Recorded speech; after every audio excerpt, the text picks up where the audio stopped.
The history of Rome begins not with certainty, but with myths and legends intertwined with fragments of historical truth.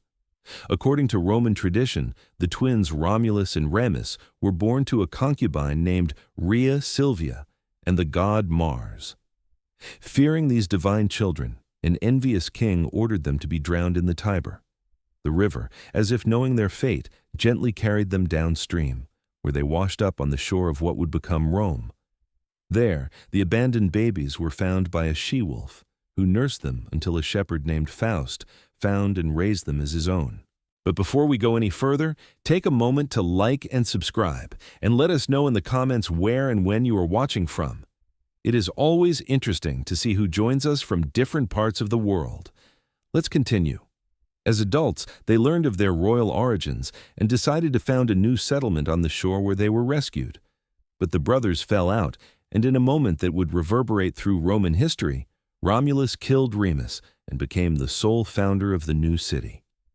Standing atop what would later be called the Palatine Hill, Romulus marked out the boundaries of Rome with a plow in 753 BC, a date from which the Romans would later count their chronology. The early settlement was little more than a cluster of thatched huts overlooking the Tiber, surrounded by stronger Etruscan cities to the north and Greek colonies to the south. To strengthen his fledgling community, Romulus provided a haven for bandits, exiles, and refugees from the surrounding lands.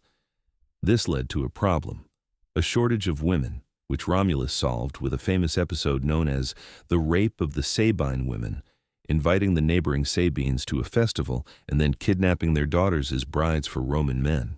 For nearly 2 centuries after Romulus, Rome was ruled by kings. In all, 7 monarchs oversaw the development of the early city, transforming it from a village into a significant regional power. After Romulus came Numa Pompilius, remembered as a wise and pious ruler who established many of Rome's religious traditions and institutions. He created the office of Pontifex Maximus, the high priest, and founded the Temple of Janus, whose doors were only closed in times of peace, a rare occurrence in Roman history. The third king, Tullus Hostilius, expanded Roman territory through war against neighboring Alba Longa. Under his rule, Rome absorbed the population of Alba after their defeat, establishing a pattern of assimilation that would serve Rome well throughout its history. The famous duel between the Horatii and the Curiatii, representing Rome and Alba Longa respectively, dates back to this period, a symbolic battle that decided the fate of both cities without a full-scale war. Ancus Marcius, the fourth king, built the first bridge across the Tiber and founded the port city of Ostia on the river, opening up the trade routes that would later connect Rome to the Mediterranean world. He also expanded the city's boundaries to include the Janiculum Hill, which provided better protection for the growing settlement. With the fifth king, Tarquinius Priscus, Etruscan influences began to be visible in Roman culture. He initiated the construction of the Great Temple of Jupiter on the Capitoline Hill and the Great Circus Maximus for chariot racing. Under his reign, a major project began to drain the Cloaca Maxima, turning the marshy valley between the hills into what would later become the Roman Forum. Servius Tullius, the sixth king, introduced Rome's first constitution, dividing citizens into classes according to their wealth and military ability. This organization, known as the Centuriate Assembly, remained fundamental to Rome's military and political life for centuries. Servius also built the first defensive wall around the entire city, enclosing Rome's famous 7 hills, the Palatine, Aventine, Capitoline, Quirinal, Viminal, Esquiline, and Caelian. The last king, Tarquinius Superbus, ruled as a tyrant. His reign was marked by impressive building projects, including the completion of the Temple of Jupiter, but his arrogance and cruelty alienated the Roman nobility. A turning point came when his son Sextus Tarquinius raped Lucretia, a virtuous Roman noblewoman. This act of debauchery provoked a revolt led by Lucius Junius Brutus and Lucretia's husband, Collatinus. In 509 BC, the monarchy was overthrown. Tarquinius and his family fled into exile, and the Roman Republic was born. This new system of government was designed to prevent the concentration of power in the hands of a single individual, determining not only the future of Rome, but influencing political thought for millennia. Looking back on this foundational period, we see how Rome's early experiences shaped its character. From the start, Rome demonstrated remarkable adaptability, absorbing Etruscan and Greek influences while developing its own distinctive identity. The early Romans established traditions of military discipline, practical engineering, and legal organization that would become the foundation of their future empire. The city, which began as a small cluster of villages, grew to include numerous settlements on 7 hills, connected by paths that later became the famous streets of Rome. By the end of the royal period, the population had grown to perhaps 35,000, making it one of the largest cities in central Italy, though modest in comparison to what it would become. Roman society in this early period was organized around the family, with the paterfamilias, the male head, exercising near absolute power over dependent family members.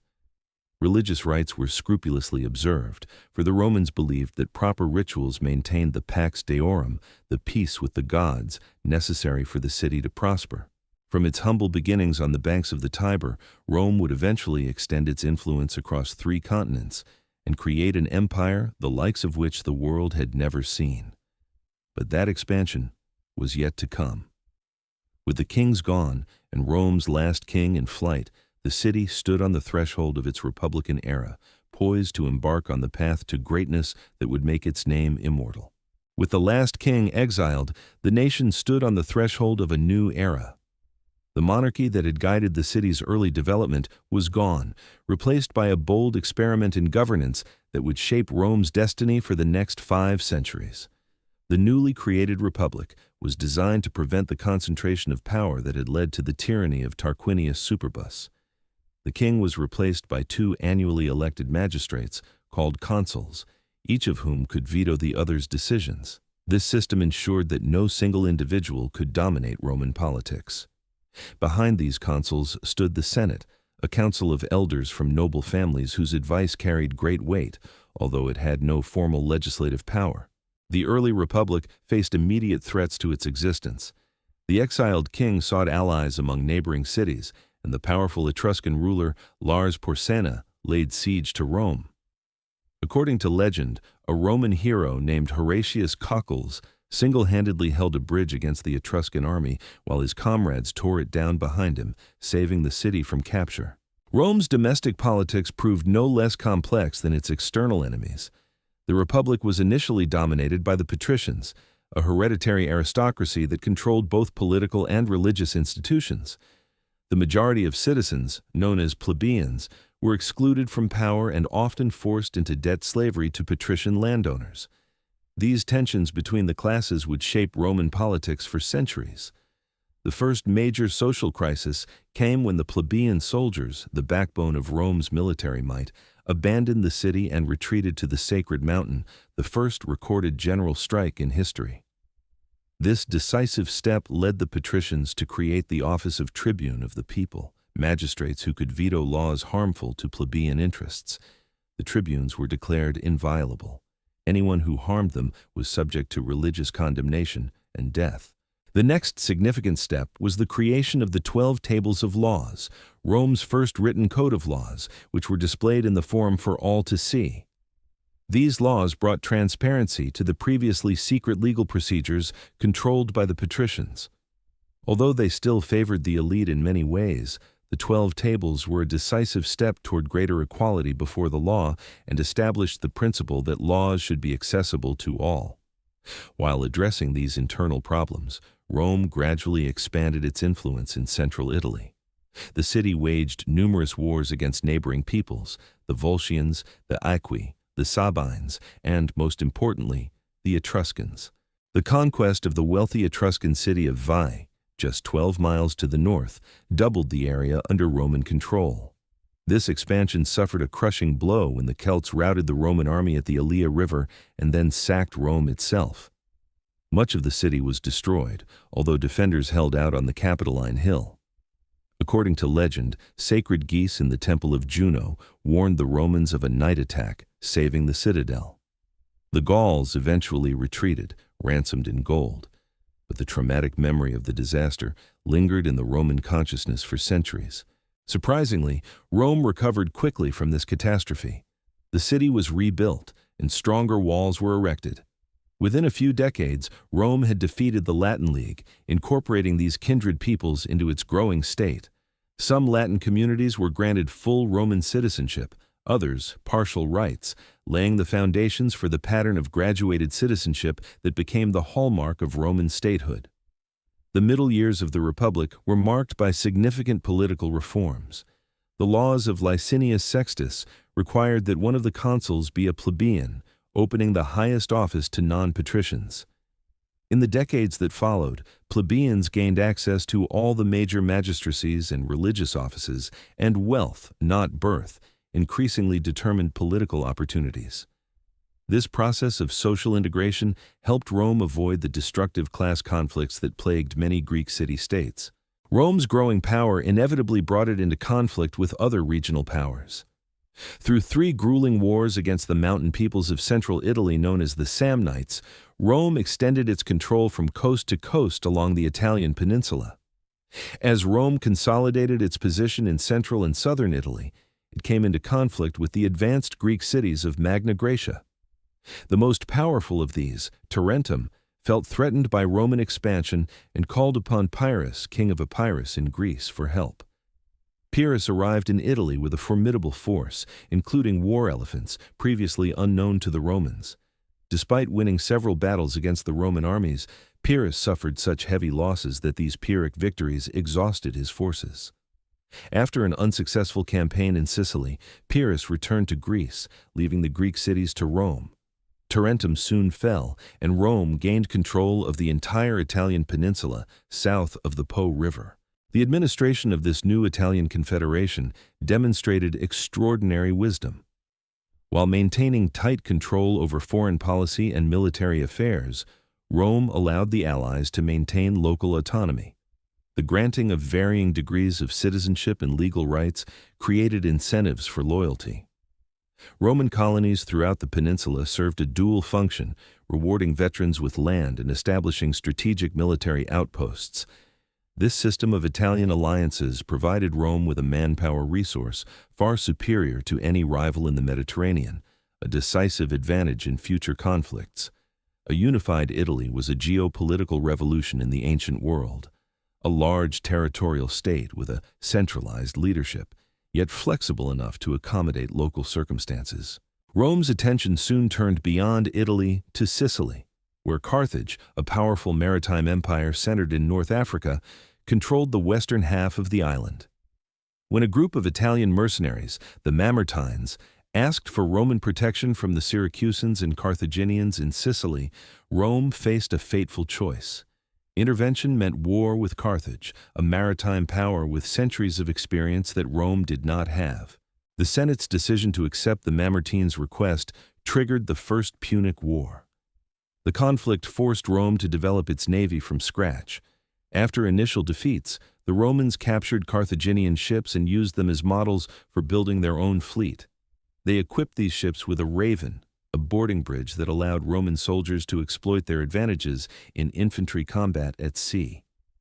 Despite catastrophic losses from storms and battles, Roman tenacity eventually prevailed. Carthage ceded Sicily to Rome after paying a substantial indemnity. The Second Punic War brought Rome closer to destruction than any conflict since the Gallic sack. The brilliant Carthaginian general Hannibal Barca led an army complete with war elephants from Spain across the Alps into Italy. He inflicted 3 crushing defeats on the Roman armies at the river Trebia, Lake Trasimene, and, most devastatingly, at Cannae, where perhaps 50,000 Romans died in a single day. Despite these disasters, Rome refused to surrender. While Hannibal marched across Italy, winning over disaffected Roman subjects, Rome raised new armies. The general Quintus Fabius Maximus adopted a wait-and-see approach, avoiding direct confrontation, while a young commander named Scipio carried the war into Spain and then Africa. Faced with a threat to Carthage itself, Hannibal was recalled from Italy. At the Battle of the African Plain, Scipio defeated Hannibal, ending the war. Carthage surrendered its fleet and maritime territory in exchange for political independence, becoming a Roman tributary. The victory over Carthage made Rome the dominant power in the western Mediterranean. Roman attention turned east to the Hellenistic kingdoms that had emerged from the empire of Alexander the Great. Roman legions defeated King Philip V of Macedon and later defeated the Seleucid king Antiochus at Thermopylae and Magnesia. The ancient kingdom of Macedonia was divided into 4 republics under Roman control. Greece itself came under direct Roman rule. That same year, the Third Punic War ended with the complete destruction of Carthage. These conquests profoundly changed Roman society. Enormous wealth poured into Italy from the new provinces, enriching the state treasury and private individuals. Slaves captured in war became numerous, changing the nature of Italian agriculture. Small farms gave way to large estates, latifundia, worked by slave labor. Many displaced villagers migrated to Rome, creating social tensions in the overcrowded capital. The republican political system, designed for a small city-state, struggled to govern a vast Mediterranean empire.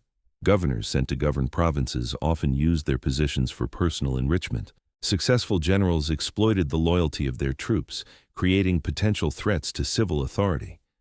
The traditional values of simplicity, duty, and self-sacrifice that the Romans called mos maiorum, the custom of the ancestors, seemed to be declining amid rising luxury and ambition. These changes set the stage for the turbulent last century of the Republic.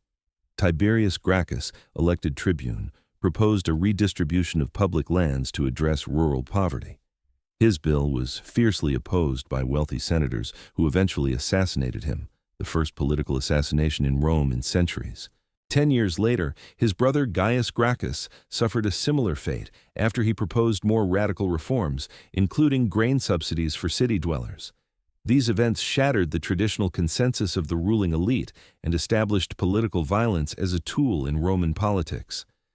In the decades that followed, ambitious generals such as Marius and Sulla used their military might to intervene in political disputes.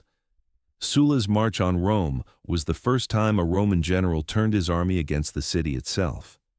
After defeating his rivals in a bloody civil war, Sulla appointed himself dictator and systematically eliminated his enemies through proscription lists, public announcements naming those who were to be killed and whose property was to be confiscated. Although Sulla later resigned, his actions set a dangerous precedent. 3 powerful men, Pompey, Crassus, and Julius Caesar, formed an informal coalition known as the First Triumvirate to dominate Roman politics.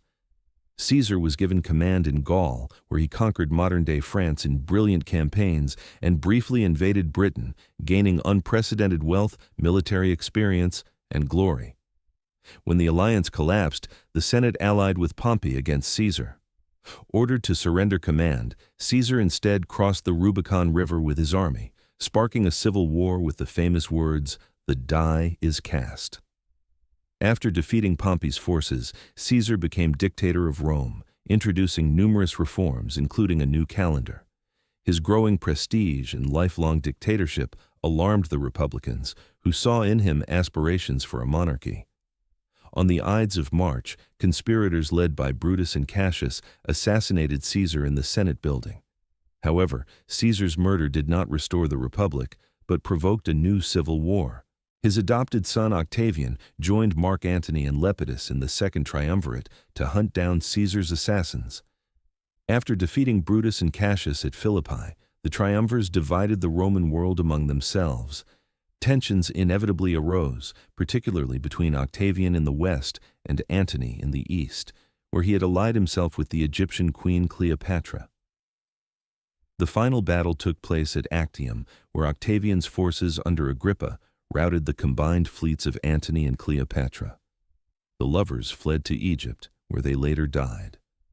Octavian, now sole ruler of Rome's vast territories, carefully avoided Caesar's mistakes while amassing unprecedented personal power.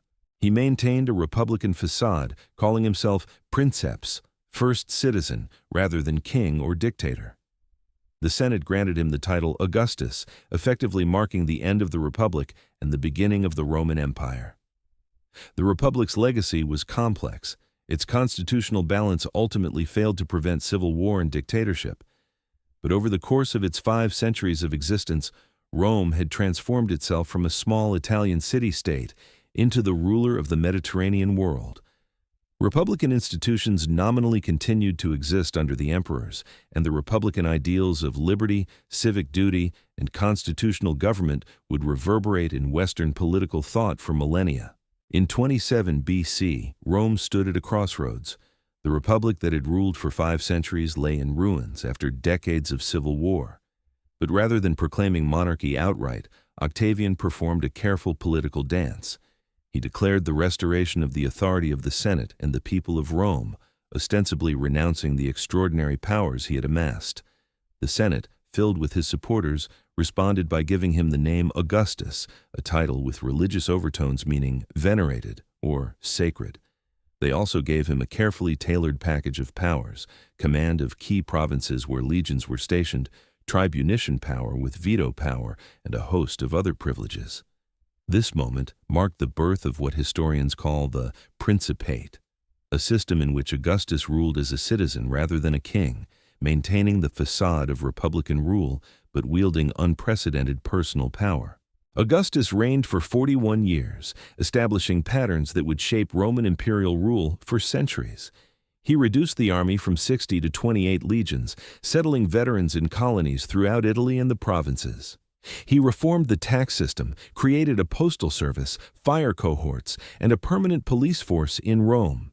His building projects so transformed the capital that he was said to have found Rome a city of brick and left it a city of marble. In foreign policy, Augustus strengthened and expanded the Roman frontier. The Germanic tribes were driven back across the Rhine, and the empire's eastern frontier was secured through diplomacy with the Parthian Empire. Spain was finally conquered entirely after centuries of resistance, and the Danube became Rome's northern frontier in Europe.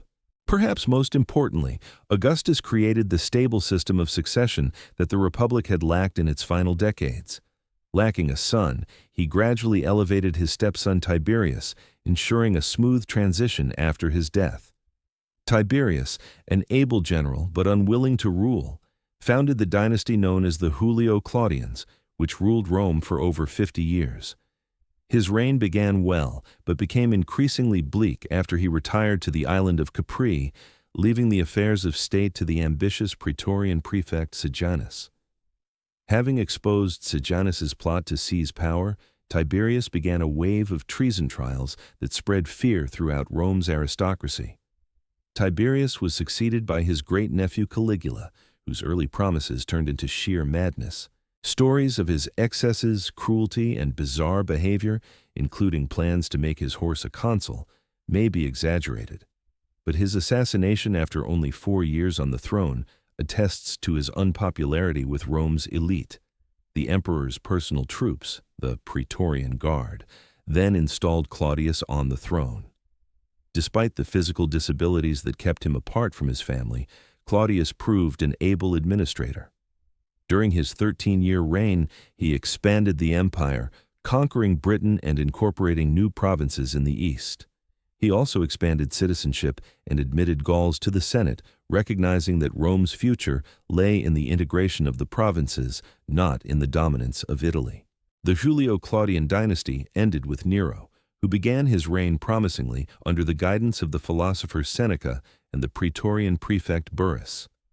However, once he had established his independence, his rule became tyrannical. He murdered his mother Agrippina, beat his pregnant wife to death, and persecuted Christians after the Great Fire of Rome. Growing unpopularity led to rebellions, and Nero committed suicide, reportedly lamenting, "What an artist dies in me." On his deathbed, Trajan may have adopted his relative Hadrian, although some suspect the adoption was fabricated by Hadrian's supporters. Whatever the case, Hadrian became emperor and immediately changed imperial policy. Recognizing that the empire had reached its practical limits, he abandoned Trajan's eastern conquests and focused on consolidation rather than expansion. Hadrian spent more than half of his 21-year reign touring the provinces, often on foot with his troops, inspecting frontier fortifications. In Britain, he ordered the construction of a massive rampart across the narrow northern part of the island, creating a barrier against tribal raids that still partially survives today. Similar frontier fortifications were erected throughout the empire, establishing clear boundaries instead of constant expansion. A devotee of Greek culture and sporting a beard in the Hellenistic fashion unlike his clean-shaven predecessors, Hadrian spent much of his time in Athens, completing the colossal temple of Olympian Zeus, begun centuries earlier. His architectural legacy in Rome includes the Pantheon, with its revolutionary concrete dome, which remains a testament to the genius of Roman engineering. Hadrian's chosen successor, Antoninus Pius, reigned for 23 remarkably peaceful years. There were no major wars or internal unrest during his reign, allowing the empire to flourish. Continuing the tradition of adoption, Antoninus chose Marcus Aurelius as his successor, with the understanding that Marcus would in turn adopt Lucius Verus as his co-emperor. Marcus Aurelius, a devoted Stoic philosopher whose musings are still widely read, found his reign fraught with military problems. Despite his philosophical nature, Germanic tribes, perhaps spurred by migrations, had begun to press on Rome's Danube borders in greater numbers than before. Although Marcus and Lucius initially ruled jointly, Lucius's death left Marcus in sole command during this increasingly difficult time. In addition to external threats, the empire faced a devastating pandemic known as the Antonine Plague, possibly smallpox brought back by troops from campaigns in the east. The disease killed perhaps 5 million people in Roman territory, weakening both military and economic power at a critical moment. Despite these problems, Marcus Aurelius held the borders and even planned to create new provinces across the Danube before his death. Unlike his predecessors, who had chosen the most qualified successor through adoption, Marcus allowed his biological son Commodus to inherit the throne, a decision that would have dire consequences for Rome. Looking back over the 2 centuries from Augustus to Marcus Aurelius, this era represents the Roman Empire at its zenith. The population had reached perhaps 70 million, living in relative security under the Pax Romana, or Roman peace. A vast network of roads, totaling more than 250,000 miles, facilitated trade, communication, and the movement of troops throughout the Mediterranean basin and beyond. Cities flourished with public amenities unknown in previous eras, aqueducts bringing fresh water, public baths, theaters, and forums. Roman law, increasingly sophisticated and humane, was applied on 3 continents. Literature and the arts also flourished during this period. Virgil's epic poem, the Aeneid, Ovid's Metamorphoses, Tacitus's Histories, Suetonius's biographies, and Pliny the Younger's letters all date from this era. Although scientific innovation lagged behind literary advances, practical knowledge in areas such as architecture, engineering, agriculture, and medicine made daily life more comfortable for the Romans than for any large population before them. Perhaps most importantly, this period saw the birth and early spread of Christianity. Jesus of Nazareth lived and died during the reign of Tiberius, and the new religion slowly spread throughout the empire, despite sporadic persecution.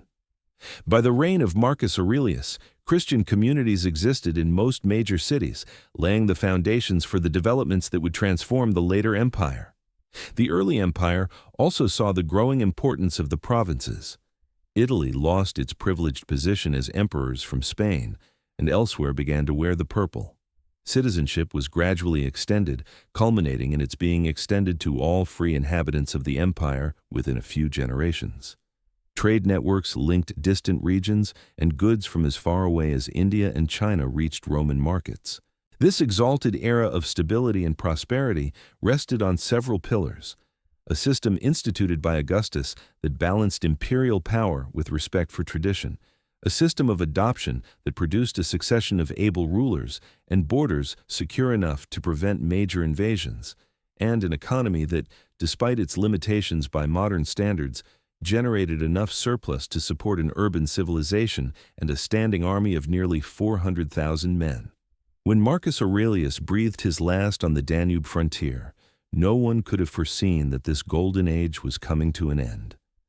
Commodus's rise to power would mark the beginning of a series of challenges that would test the imperial system in ways its creators had never imagined. But the achievements of the early empire would reverberate through the centuries, creating an ideal of peace, prosperity, and good government that would inspire civilization long after Rome itself had fallen. The golden age of the Roman Empire began to fade when Commodus donned the purple after the death of Marcus Aurelius. Unlike his philosopher father, Commodus had little interest in the responsibilities of government. Handsome and athletic, he preferred the gladiatorial arena to the council chamber.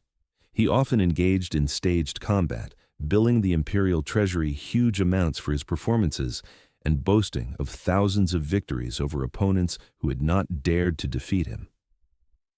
While Commodus indulged his fantasies, renaming Rome a colony of the Commodians and calling himself the reincarnation of Hercules, the machinery of empire continued to function thanks to the efforts of skilled administrators. But his arbitrary executions of senators and officials created a climate of fear. On the last day of the year, he was strangled in his bath by his wrestling partner Narcissus, as part of a plot involving his inner circle, who feared being the next victims of his wrath. After Commodus's murder, the respected General Pertinax was installed by the Senate. His attempts to restore discipline to the Praetorian Guard proved fatal. They killed him after just 3 months when he refused their demands for a special bonus. What happened next was perhaps the most shameful episode in Roman history. The Praetorians literally put the empire up for auction to the highest bidder. Didius Julianus, a wealthy senator, received the dubious honor, but his reign lasted only 66 days.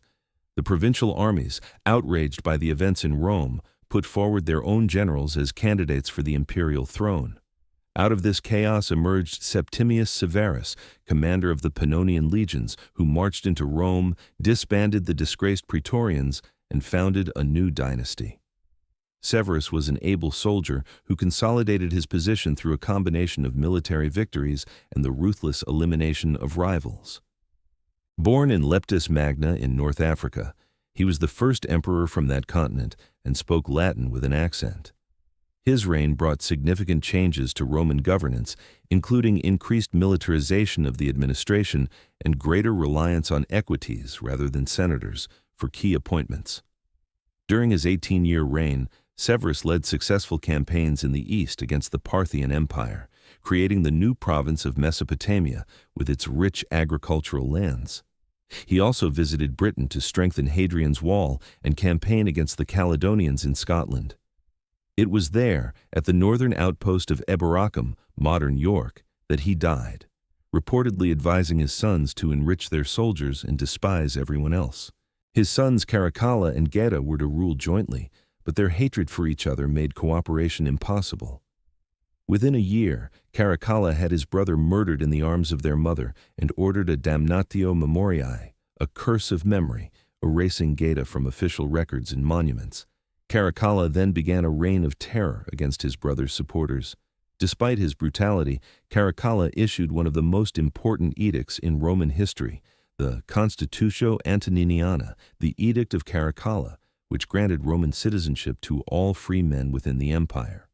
Although partly motivated by a desire to increase tax revenue, the edict formalized Rome's evolution from a city-state to a universal empire, where citizenship was determined by law rather than ethnicity. Caracalla was assassinated while campaigning in the east. He was stabbed to death by a soldier while defecating by the side of the road. The Severan dynasty continued through a succession of rulers, all related to prominent women of the family, including Julia Maesa, the daughter-in-law of Septimius Severus, who engineered the rise to power of her grandsons Elagabalus, and then Alexander Severus. Elagabalus shocked Rome with his religious devotion to the Eastern sun god whose name he bore, attempting to elevate the cult above the traditional Roman pantheon. His alleged effeminacy, including reports that he had married a charioteer, further alienated traditional Romans. 4 years later, the Praetorian Guard killed him and threw his body into the Tiber. Alexander Severus, only 13 years old when he ascended the throne, ruled under the regency of his mother, Julia Mamaea. His 13-year reign was an attempt to restore good relations with the Senate and traditional values. But military problems were mounting. A new Persian dynasty, the Sassanids, had replaced the Parthians and posed a major threat in the east. Meanwhile, Germanic tribes were increasing pressure on the Rhine and Danube frontiers. When Alexander decided to negotiate with the Germanic tribes rather than fight them, his troops mutinied and proclaimed Maximinus the Thracian, a former shepherd from Thrace, emperor. Maximinus represented a new type of emperor, a soldier of humble origins with little education or refinement who rose through military achievement alone. Although he was an effective general, his heavy taxation to finance his military campaigns made him deeply unpopular with the civilian population. The Senate, desperate to regain its influence, supported a rebellion led by the elderly governor Gordian and his son in Africa. When they were quickly defeated, the Senate appointed two of its members, Pupienus and Balbinus, as co-emperors. Maximinus marched into Italy, but was killed by his own troops during the siege of Aquileia. The Senate's appointees were soon killed as well by the Praetorian Guard, which installed the 13-year-old Gordian III, grandson of the previous claimant, on the throne. This dizzying succession of emperors and usurpers began what historians call the crisis of the 3rd century. Over the next few decades, at least 26 men claimed the imperial title, most of whom reigned for only a few years before meeting violent deaths. The Roman world seemed to be falling apart as the imperial office became a prize in an endless, destructive military lottery. External threats added to the internal chaos. The Emperor Decius and his son were killed in battle with the Goths at Abritus. It was the first time a Roman emperor had died in battle against a foreign enemy. The Emperor Valerian suffered an even worse fate. He was captured alive by the Sassanid Persian king Shapur and is said to have been used as a footstool before being flayed after death and stuffed as a trophy. With the collapse of central authority, the empire began to fragment.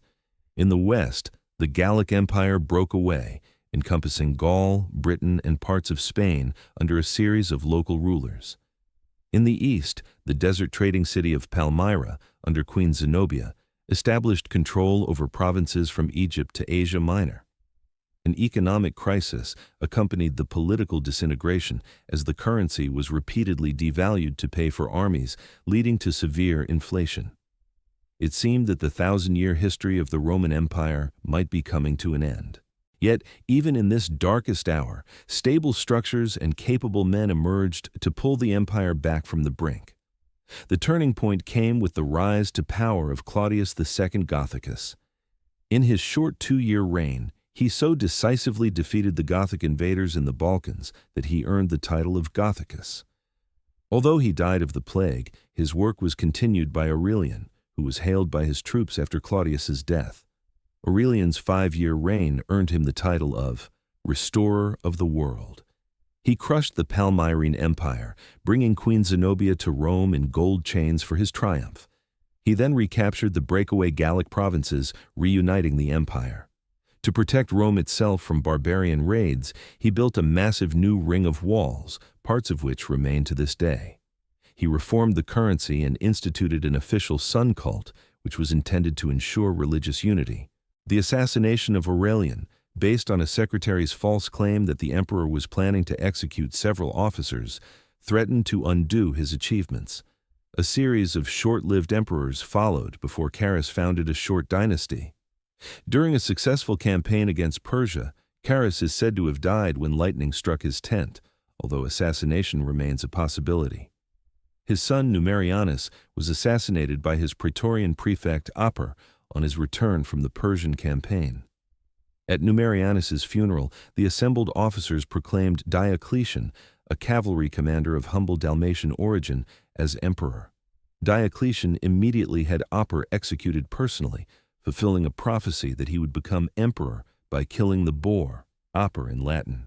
With Diocletian's accession, the period of crisis finally ended.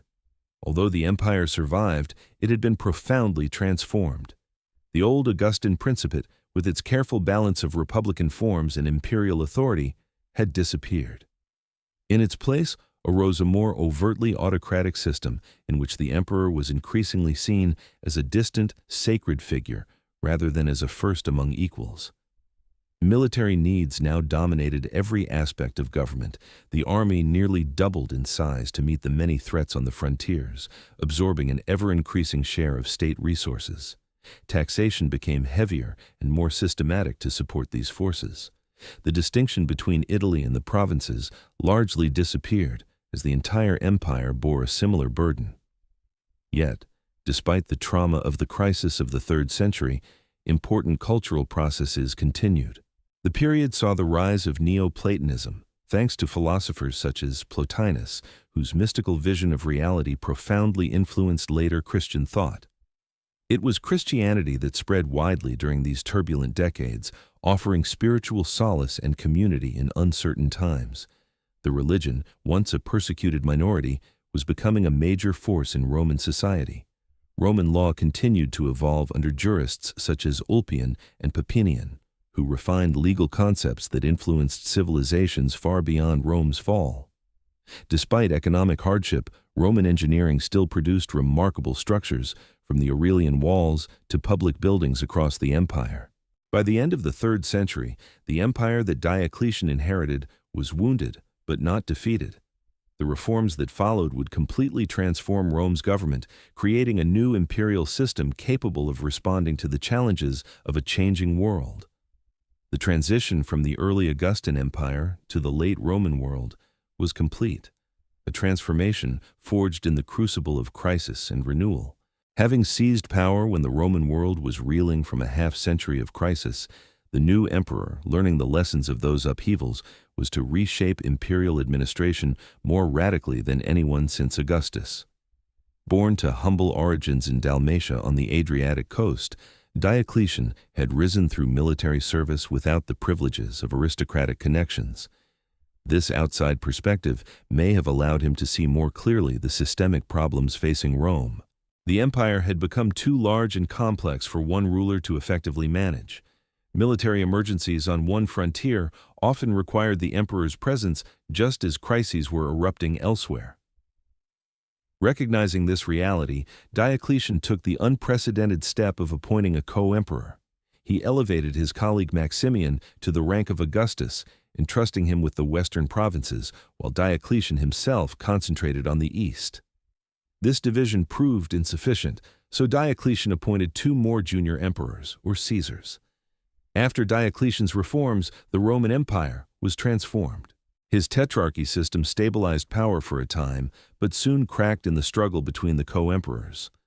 Constantine the Great came to the fore. Having defeated his rivals in fierce wars, he became the sole ruler.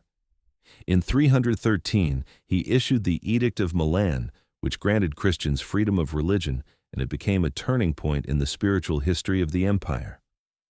Constantine founded a new capital on the banks of the Bosphorus, Constantinople, which was to inherit the greatness of Rome and become its eastern support.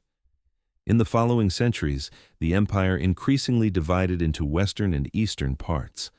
The east, with Constantinople and the rich provinces, retained its strength, while the west gradually weakened under the blows of barbarian invasions, internal crises, and economic decline. Goths, Vandals, and Huns broke through the borders, and the cities of Italy and Gaul suffered from devastating invasions. More and more often, barbarian leaders became the real masters of the western lands, while the emperors of Rome lost power and prestige. In 476, an event occurred that symbolically ended ancient history.